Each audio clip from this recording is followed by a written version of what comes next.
paz do Senhor.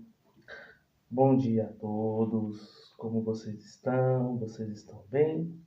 Estamos iniciando mais um dia do nosso pão diário. Mais uma oportunidade de estarmos juntos aprendendo mais de Deus, desse canal criado com a intenção na minha mente, no meu coração, creio eu, dada por Deus, de poder espalhar um pouco daquilo que penso sobre nossa querida palavra sagrada, nossa Bíblia, sobre pensamentos referentes a meditações bíblicas. É um pão diário, é um meu diário para vocês, da minha convivência com Deus, dos meus estudos, daquilo que me inspira na Bíblia Sagrada. E estaremos juntos, sempre estamos juntos para podermos dividir nossas experiências, para poder aprender um pouco mais e ensinar um pouquinho para vocês. Creio que Deus abençoará a nossa caminhada, a minha, a de vocês. Estaremos juntos, firmes no nosso pão diário. E vamos continuar nossa série, lembra? Estamos na nossa série sobre os heróis da fé, Hebreus 11. Serão vários e vários heróis da fé citados. E nós vamos dar continuidade. Hoje é apenas um versículo. Quem se lembra, ontem, estamos hoje que dia? Quinta-feira. Ontem, quarta-feira, nós estudamos um pouco sobre Enoque. Hoje, quinta-feira, nós vamos estudar um pouco sobre um personagem que nós já estudamos em um estudo anterior. Hoje nós vamos falar sobre esse personagem mais uma vez. Quem será? Vamos ler? Hebreus capítulo de número 11, versículo de número 7.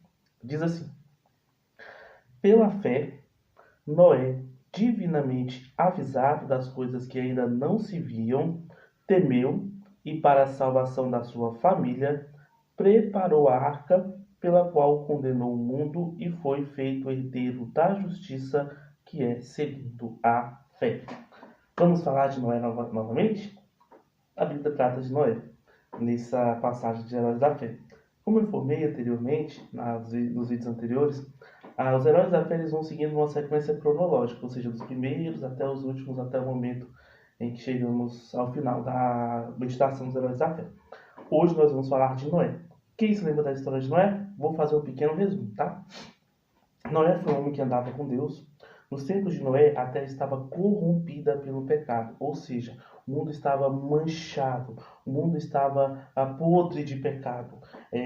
A Bíblia, inclusive, Jesus vai dizer isso no seu sermão escatológico, que o mundo, no momento em que ele viria a sua vinda, o mundo estaria como nos dias de Noé.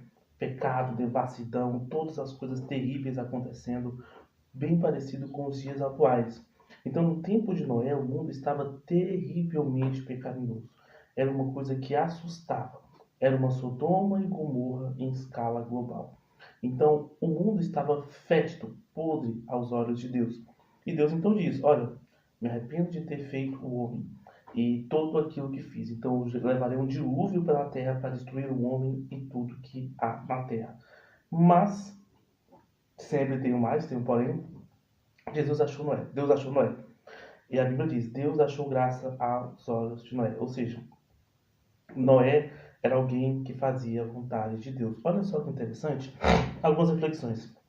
Você às vezes pensa que você é o único crente, servo de Deus na sua casa, sua família pode não estar hoje servindo a Deus. Você se sente muito pressionado porque são muitas ofertas oferecidas todos os dias, como as pessoas não servem a Deus, então você fica com medo de não conseguir ficar firme na fé, porque a sua família não serve a Deus. Ou você talvez seja um bairro em que não esteja servindo a Deus, muitas pessoas. Ou melhor, eu vou fazer até um exemplo para vocês atual. Nós estamos em fevereiro de 2025.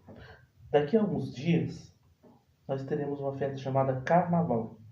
O Carnaval é uma festa totalmente satânica. É uma festa que não agrada a Deus. Nós temos nudez, nós temos todas as coisas que não agradam a Deus. Violência, entre outras coisas.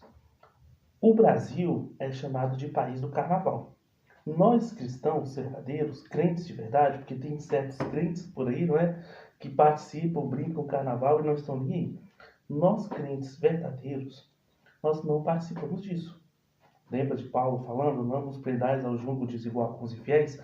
Nós não nos prendemos ao jugo desigual. Lá em Salmos 1 vai dizer, olha, bem-aventurado o varão que não anda segundo o conselho dos ímpios, não se detém no caminho dos pecadores, nem se assenta na roda dos escarnecedores. Antes o seu prazer está na lei do Senhor. Ou seja, nós não nos misturamos com o carnaval. Nós até, evangélicos, ao menos no meu estado, só uma informação, eu sou do Distrito Federal, Brasília, nós temos vários congressos. Na época do carnaval, aproveitando o feriado de carnaval, nós temos vários congressos de jovens, que são uma ideia extraordinária, porque você tem uma resposta de Deus ao carnaval, que não é de Deus. Então, mas no contexto individual, nós somos brasileiros, um país inteiro praticamente, no carnaval, na festa, na bebedice, e a gente não. Então a gente fica se sentindo meio que, sabe, fora da caixa. É difícil resistir. Agora imagine você na época de Noé. Você é o único servo de Deus no mundo inteiro. O mundo inteiro, você e sua família. Como deve ter sido difícil para Noé resistir às tentações. Mas ele resistiu. E por isso nós estamos aqui hoje, sabia? Exatamente. Porque imagine só você, se Deus não tivesse Noé naquela época. Se Noé não existisse. Se o mundo inteiro fosse corrompido. Se o mundo inteiro fosse corrompido, o dilúvio levaria a todos e não sobraria ninguém para restabelecer a humanidade. Então, Noé tem um papel essencial, papel de ser o segundo Adão, porque através dele e da sua família a humanidade repovoou depois da destruição do dilúvio e então nós podemos continuar a existir.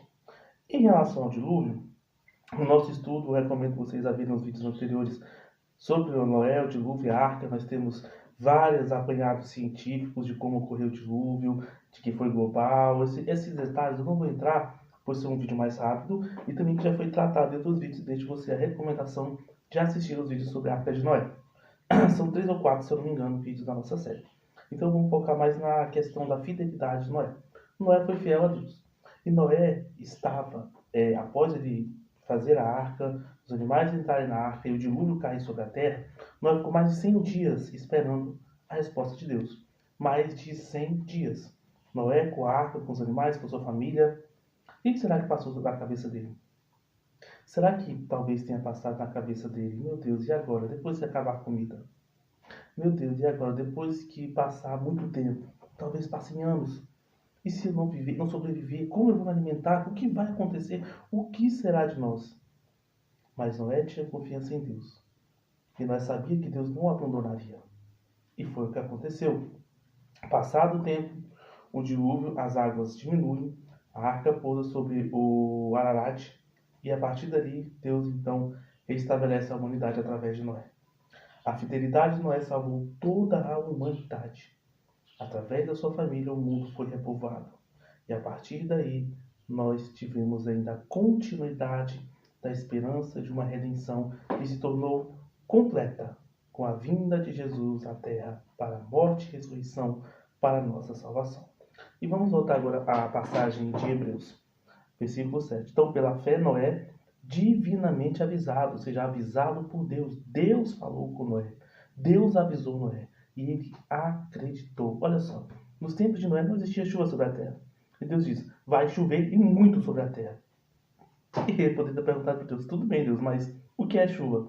Mas ele acreditou, assim como Abraão acreditou quando Deus disse que ele seria pai de uma grande nação com a sua esposa não podendo ter filhos, e disse para ele sair da sua terra e da sua parentela, para que ele fosse até o lugar que ele mostraria. E ele acreditou.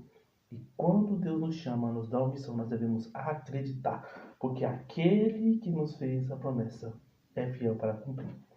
Avisado das coisas que ainda não se viam, temeu. Olha só, ele temeu. Ele teve respeito, não é ter medo em si. Ele teve respeito pela voz, promessa e presença de Deus. E então fez o que deveria ser feito. Se Noé não tivesse construído a arca, o próprio Noé e sua família não resistiriam ao dilúvio. Mas ele temeu a voz de Deus e fez a sua vontade. E para a salvação da sua família, preparou a arca, ou construiu a arca, para salvar a sua família, para manter em proteção a sua família. O papel de um pai de família é exatamente esse. Fazer a sua arca, seja literal, seja metafórica, para proteger a sua família. Talvez não precisemos fazer hoje uma arca como a de Noé de forma literal, mas hoje nós devemos criar nossas arcas. Arcas da fé, arcas de bons costumes, arcas de boas maneiras, porque no mundo cada vez mais desrespeitador da fé, desrespeitador dos princípios de Deus, nós devemos colocar nossa família numa arca da Bíblia para fazermos a vontade de Deus. E então preparou a arca para a qual condenou o mundo, ou seja, Deus condenou o mundo, Deus destruiu aquele mundo pecaminoso, as pessoas, inclusive vários animais também que não estiveram sobre a arca. Então Deus destruiu, puniu o mundo e foi feito o herdeiro da justiça, que é segundo a fé. Ou seja, ele foi herdeiro da justiça de Deus. A justiça de Deus caiu sobre o mundo, mas Noé escapou incólume, porque ele ouviu a voz de Deus e obedeceu a Deus antes mesmo do dilúvio. E foi herdeiro da justiça, que é segundo a fé. Mais uma vez a palavra fé estando aí referida. Meus irmãos, terminamos agora o nosso estudo sobre a arca sobre Noé. É um rápido apanhado de mais um herói da fé. Estamos em Noé. Eu vou até marcar aqui para vocês. Próximo versículo, versículo de número 8. Hebreus 11, 8. Espero vocês amanhã, sexta-feira, na continuidade da nossa série Heróis da Fé. Que seja proveitoso para você. Conhecimento bíblico é sempre importante. Aguardo vocês. Curta, compartilhe, se inscreva. Chame mais pessoas. Vamos crescer nesse canal. Porque se o canal cresce, se o número de inscritos cresce, número de visualizações, compartilhamentos, se vocês nos ajudam, cada inscrito, se ao menos chama a sua família ao seu redor para se inscrever, para conhecer um pouco mais do canal, vocês serão cooperadores nesse ministério. O canal cresce. Daqui a pouco nós temos 1000 inscritos, daqui a pouco nós temos alguns milhares, daqui a pouco, se Deus abençoar e fizer um milagre, uma coisa extraordinária, quem sabe até 1 milhão de inscritos, não é? Tudo depende da vontade de todas as pessoas inscritas. E a cada vez que o canal ele aumenta, mais penetração nós temos no YouTube, podemos ser ouvidos por mais pessoas, pessoas que às vezes estão decidindo até mesmo tirar a sua vida, pessoas que estão até mesmo decidindo acabar com a sua vida, mas que por um simples vídeo podem impedir de uma tragédia acontecer. Quem pode ajudar? Você pode ajudar inscrevendo-se, curtindo, compartilhando, chamando pessoas para essa nossa comunidade. Que Deus abençoe a vida de vocês, mais um dia, um bom dia de trabalho, um bom dia de estudo, um bom dia de adoração a Deus. Se vocês tiverem pastores aqui, pessoas que comandam igrejas, que Deus possa conduzir a sua vida hoje, o seu dia hoje, para fazer a vontade dEle. Que Deus abençoe e a paz do Senhor, e aguardo vocês amanhã em mais um Pão Diário. A paz do Senhor.